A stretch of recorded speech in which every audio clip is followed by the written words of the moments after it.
Є знищений. 18 აგვისტოს ღამიდან 19 აგვისტოს დილამდე რუსული საოკუპაციო ძალები უკრაინას 270 შემტევი და სხვა ტიპის უპილოტო საფრენი აპარატით დაესხნენ თავს. უკრაინის შეიარაღებული ძალების გენერალური შტაბის ინფორმაციით, ქვეყნის ტერიტორია დაიბომბა ასევე ისკანდერ-ემის ტიპის 5 ბალისტიკური და ამავე რაოდენობის საავიაციო ფრთოსანი რაკეტით. 19 აპრილის დილის მონაცემებით, უკრაინის საჰაერო თავდაცვის სისტემებმა შეძლეს 236 საჰაერო სამიზნის განადგურება. მათ შორის 230 რუსული დრონის, 2 ბალისტიკური და 4 ფრთოსანი რაკეტის. აქტიური საბრძოლო დაპირისპირებები იყო ფრონტის ხაზზეც. ერთ დღეში ფრონტის ხაზზე 186 საბრძოლო შეიარაღებული დაპირისპირება იყო. აქედან 7 იერიში კვლავ ჩრდილოეთ სლობოჟანისა და კურსკის მიმართულებით.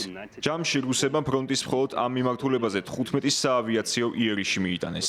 გამოიყენეს 18 მართვადი ბომბი და 198-ჯერ გახსნეს ცეცხლი артиლერიით. ფრონტის ხაზზე ყველაზე ცხელ კერად კვლავ დონეცკის ფლანგის ცენტრალური მიმართულებაა. ფინური სამხედრო ანალიტიკური პორტალის Blackbird Group-ის მიერ მომზადებული რუკის მიხედვით, ეს ტერიტორია უკრაინას კარგად აქვს გამაგრებული. რუკაზე ცისფრადაა მონიშნული კიევის მიერ მოწყობილი თავდაცვის ხაზები, რომლის გადალახვასაც კრემლი თვეების განმავლობაში უშედეგოდ ცდილობს. ყველაზე აქტიური საბრძოლო მოქმედებები პოკროვსკისა და მისი ჩრდილოეთით ბახმუტის ფლანგებზეა. თუმცა აღსანიშნავია ისიც, რომ ბახმუტის ფლანგზე 26 თვიანი ბრძოლის შედეგად რუსულმა არმიამ მხოლოდ 11 კილომეტრით წაიწია წინ. ომის შემსავლელი ინსტიტუტის მონაცემებით, კრემლი პოზიციებს თმობს დასახლება პოკროვსკის ფლანგზე. ამერიკული კვლევითი ორგანიზაციის მიერ მომზადებულ რუკაზე ჩანს, რომ რამდენიმე კვირის წინ რუსების მიერ დაკავებულ პოზიციებს კვლავ უკრაინელები აკონტროლებენ. ომის შემსავლელი ინსტიტუტის ინფორმაციით, უკრაინელი სამხედროები დაწინაურდნენ დასახლება პეტრივკასთან. გაათავისუფლეს დასახლება ზოლოტიე კოლოდიაზე, ზაპოვიდნე და დოროჟნიე. ახლა რუსები ამ ფლანგზე კუჩერივ იარის ჩრდილოეთით ავითარებენ შეტევას.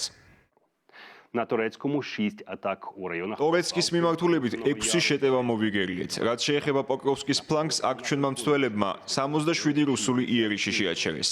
ფრონტის ამავე მიმართულებაზე სამხრეთით ნოვოპავლივკისკენ კი 29 რუსული შტურმი მოვიგერიეთ. ჯამში ერთ დღეში მტერმა 78 საავიაციო იერიშის დროს 152 მართვადი ბომბი გამოიყენა. ჩვენი შეიარაღებული ძალების წინააღმდეგ გამოიყენეს ასევე 5489 თვითმკვლელი დრონი. 1489 дронів камікадзе. ომის შემსავლელი ინსტიტუტის მონაცემებით დონეცკის რაიონში ფრონტის ცენტრალური მიმართულებაზე რუსეთს დიდი რაოდენობით სამხედრო ჰყავს მობილიზებული. კვლევითი ორგანიზაცია სხვადასხვა წყაროზე დაყრდნობით წერს, რომ მობილიზებულია ასევე დიდი რაოდენობით უპილოტო საფრენი აპარატებიც. თუმცა უკვე საკმაოდ დიდი ხანია გასული, რაც მოსკოვი უშედეგოდ ცდილობს ამ მცირე, მაგრამ მნიშვნელოვანი დასახლების პოკროვსკის დაკავებას.